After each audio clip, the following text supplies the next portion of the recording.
Antonio Conte di nuovo all'Inter. Questa è la notizia di mercato che arriva dall'Inghilterra, dove si scrive di un contatto informale tra l'Inter e Antonio Conte, una notizia che infiamma le discussioni attorno al possibile cambio di allenatore per l'Inter, una panchina sempre più chiacchierata che continua ad aggiungere nomi illustri alla lunga lista dei candidati che si fa sempre più lunga. Perché il Times, quotidiano importante, rilancia questa voce su Antonio Conte, una voce che sotto sotto circola sempre e continua a girare anche in queste settimane. Come sappiamo e come vi abbiamo raccontato anche la scorsa settimana, anche su Mourinho in realtà c'è qualcosa che va oltre le solite voci di mercato. La Gazzetta dello Sport, mettiamoci dentro pure questo, oggi rilancia anche un altro nome nuovo, quello di Thomas Tuchel, ha vinto la Champions League con il Chelsea, oggi a caccia di una nuova squadra ed è un nome illustre. Prima ancora si era parlato addirittura di Diego Simeone e più di recente invece anche di un'ipotesi più giovane e meno costosa che conduce a Thiago Motta. Tanti nomi con un punto in comune, ovvero un Simone Inzaghi, attuale allenatore dell'Inter, che si vede accerchiato da tante ipotesi, tante voci che si fanno sempre più pressanti. Ma cosa sta succedendo davvero e che cosa possono significare queste notizie allora in questo momento? Io mi sono dato 3 possibili spiegazioni, ho fatto 3 ipotesi, adesso ne parliamo in questo contenuto di oggi. Quindi, amiche ed amici passioni interisti, ben ritrovati in questo nuovo episodio. Vi invito a lasciarci subito un bel mi piace, così da sostenere e far crescere il nostro contenuto e il nostro canale, e vi ricordo anche di iscrivervi al canale cliccando sul tasto iscriviti completamente gratis. Non vi perdete neanche uno dei nostri approfondimenti speciali, stiamo preparando anche dei contenuti nuovi che riceverete nelle prossime ore. Partiamo, come detto, dalle notizie. Condivido per chi ci segue da YouTube, lo leggo per chi ci ascolta in podcast, l'articolo del Times, dove devo fare secondo me subito una precisazione, perché il Times lancia questa notizia, in Italia viene ripresa nella parte che fa più comodo ovviamente e scatena un po' tutto quanto. Il Times è un quotidiano importante, quindi viene sicuramente ascoltato. La precisazione importante da fare secondo me la intravediamo già dal titolo, dove il focus della notizia, il tema centrale, il tema portante non è sul fatto che Conte possa tornare all'Inter. L'articolo parla anzi del fatto che Antonio Conte torna sulla panchina del Tottenham dopo l'operazione e nel caso in cui dovesse essere eliminato dalla Champions dal Milan potrebbe accelerarsi il suo addio con lo stesso Conte che vorrebbe tornare in Italia anche per stare più vicino alla sua famiglia.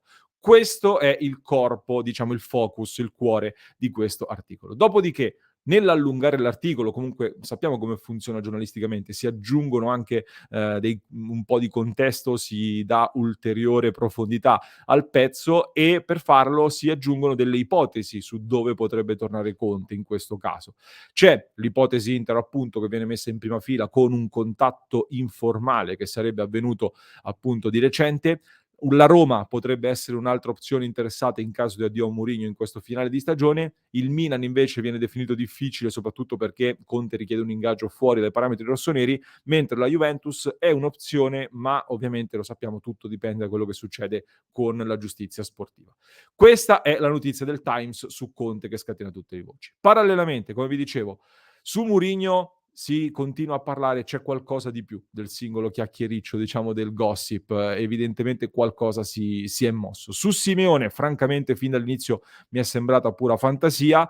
Ora, anche Tuchel lo registriamo, cercheremo di fare le varie conferme, le varie verifiche, lo registriamo intanto come voce. Questo comunque intanto perché escono tutte queste voci in questo periodo? Intanto perché questo è il periodo in cui si costruiscono le squadre ed è evidente quindi che qualcosa in casa Inter si sta muovendo per quanto riguarda la panchina. Le parole di Marotta della scorsa settimana le abbiamo già analizzate, ho pubblicato un contenuto, vi lascio il link per recuperarlo, la mia opinione la sapete su questo, mi sembrano abbastanza evidenti le parole di Marotta sul futuro di Inzaghi, a meno di clamorosi finali in crescita e di colpi di scena da qui alla fine della stagione. Comunque vi lascio l'episodio da recuperare nei link e lì potete approfondire il discorso Marotta-Inzaghi. A me personalmente, restando sul centro dell'episodio di oggi, le voci attorno a questi grandi nomi accostati all'Inter, sorge un grossissimo dubbio innanzitutto. Dal punto di vista economico in primis, sappiamo bene la situazione dell'Inter, faccio fatica a pensare personalmente come ci si possa permettere di ingaggiare l'allenatore un allenatore comunque costoso come quelli che abbiamo appena nominato, ma ci metto dentro anche Thiago Motta. Thiago Motta al Bologna guadagna circa 2 milioni di euro all'anno, minimo per passare all'Inter ne chiede 4, ma almeno. E quindi un ingaggio importante al quale va aggiunto anche un altro anno di stipendio di Inzaghi, visto che ha un contratto fino al 2024 rinnovato la scorsa stagione. E in più io penso che un allenatore di un certo calibro, come i vari Conte, Mourinho, eccetera, che abbiamo nominato, si portano dietro anche delle richieste di mercato piuttosto importanti. Mourinho comunque è stato spesso in lotta interna, ci sono state delle tensioni con la Roma perché chiedeva di più investimenti. Conte se n'è andato dall'Inter post pandemia anche per questo motivo. E che cosa è cambiato da quando Conte se n'è andato dall'Inter?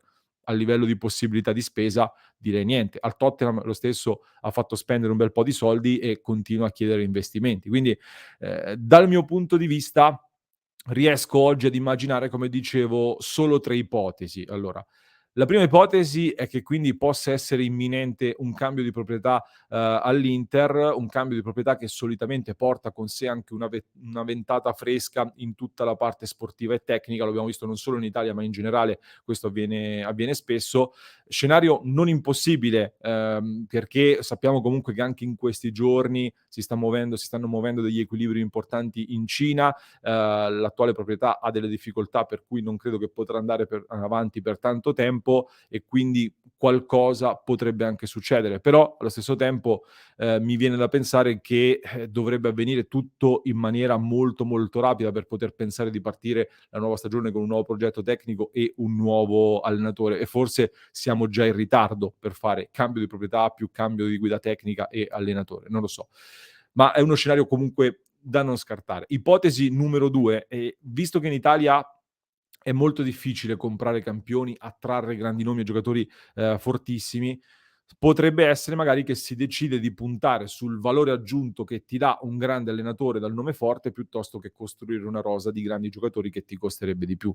Mi sembra una tendenza che tra l'altro che in Serie A abbiamo già visto, come la Lazio che punta su Sarri, il ritorno di Mourinho alla Roma, il ritorno di Allegri alla Juventus, eccetera, eccetera. E allora potrebbe essere che si dica: spendo un po' di meno, ancora di meno per la rosa, ma spendo di più per l'allenatore.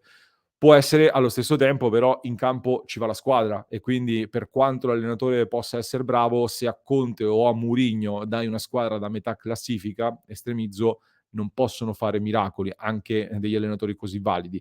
Ma soprattutto mi viene anche da pensare, se Conte e Mourinho, cioè sono degli allenatori che comunque portano risultati anche perché sono allenatori che pretendono tanto e ti spingono a superare i limiti anche negli investimenti e nelle scelte di mercato e nella costruzione della rosa.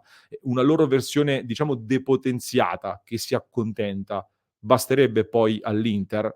Domanda che mi pongo. Ipotesi numero 3: allenatori e agenti vari magari ci stanno un po' stanno usando il nome dell'Inter per far circolare il nome sul mercato, per far discutere sui quotidiani. Sappiamo che poi la piazza interista su questo si infiamma, i quotidiani scrivono, e questo comunque contribuisce a generare hype, attesa attorno al nome e ad aumentare anche il valore di mercato per andare poi da altre parti. Una di queste 3 secondo me è la strada, non ne vedo altre al momento. Poi su Inzaghi io la mia l'ho detta tante volte. Intanto questo trattamento mediatico lo vedo solo su di lui, solo sull'Inter, solo su Inzaghi. Mai viste cose così pressanti, così forti su Pioli e su Allegri soprattutto. Però ecco, è inevitabile che finisca in discussione la posizione di Inzaghi, visto che i risultati sono tutto sommato dalla sua parte. Anche dal punto di vista economico, con i risultati sta portando più soldi rispetto alle gestioni precedenti. Rispetto alla scorsa stagione, però, l'ho sottolineato più volte anch'io, non ho visto del tutto una crescita sugli errori commessi che invece mi sarei aspettato. Detto questo, condivido in parte anche le parole di Tronchetti Provera, sempre molto vicino all'Inter, lui da Pirelli e da interista soprattutto. Mi sono appuntato le sue dichiarazioni, ve le leggo al volo. Tronchetti Provera dopo la partita contro il Lecce dice: "Inzaghi ha dato un buon calcio all'Inter, le critiche derivano dall'amarezza per lo scudetto perso lo scorso anno per 2 partite. Ora in questo campionato è tutto più difficile, il distacco dal Napoli si è fatto pesante e toglie anche alcune delle motivazioni. L'Inter è una squadra forte Inzaghi è sempre sotto pressione, fortunatamente con Lecce è andato tutto bene e quindi spero che lo lasciino in pace in modo che possa affrontare il Porto con maggiore tranquillità. C'è un eccesso di pressione su Inzaghi, dice Tronchetti Provera. Discorso condivisibile. Qui però io metto pressione anche su Marotta, allora, visto che con le sue dichiarazioni è sembrato tirarsi un po' fuori dalla responsabilità dell'area tecnica e sportiva e metto pressione su Marotta perché io mi aspetto qui la grande giocata di un grande dirigente come ha riconosciuto da tutti Marotta, appunto. Cioè tocca al dirigente, se è un grande dirigente, avere una visione più profonda e più a lungo termine, secondo me. Deve essere lui in grado di vedere qualcosa in più rispetto a quello che tutti noi da fuori riusciamo a cogliere e riusciamo ad analizzare. E quindi a questo punto o Marotta si smentisce, quindi ammette di aver sbagliato con il rinnovo di Inzaghi 1 anno fa e va su un allenatore di grande nome per sostituirlo, confermando però a questo punto anche la mia tesi, ovvero che sì, bravissimo dirigente, però vince quando può spendere e quando può prendere il meglio, prodotti già fatti, finiti e costosi. Altrimenti deve dimostrare il coraggio, la lungimiranza di andare avanti con Inzaghi e poi soprattutto di sostenerlo, non di metterlo in discussione ogni 3 settimane come è accaduto da settembre, ad oggi. Questo ovviamente se ci ha intravisto un potenziale al momento di offrirgli anche quel rinnovo di contratto. Fatemi sapere voi da che parte state, se concordate con le mie ipotesi oppure se avete individuato altre strade possibili attorno a queste voci e soprattutto voi cosa fareste con la panchina dell'Inter. Ve la butto lì tra questi nomi su chi puntereste, confermereste Inzaghi oppure no. So già quelli che sono la maggior parte dei vostri commenti, ma son curioso di leggerli di nuovo. Approfondiamo poi in diretta alle 19:30 e ne stiamo parlando tantissimo anche nel club di Passione Inter su www.passioneinter.club, la community che sostiene il nostro progetto, e c'è una chat veramente in fiamme, quindi vi invito a fare un salto su passioneinter.club ed entrare a far parte della nostra community. Vi lascio con un approfondimento in podcast per chi ci sta seguendo da podcast. In descrizione trovate il link, per chi ci segue da YouTube vi invito a recuperare questo video, vi basta cliccare qui.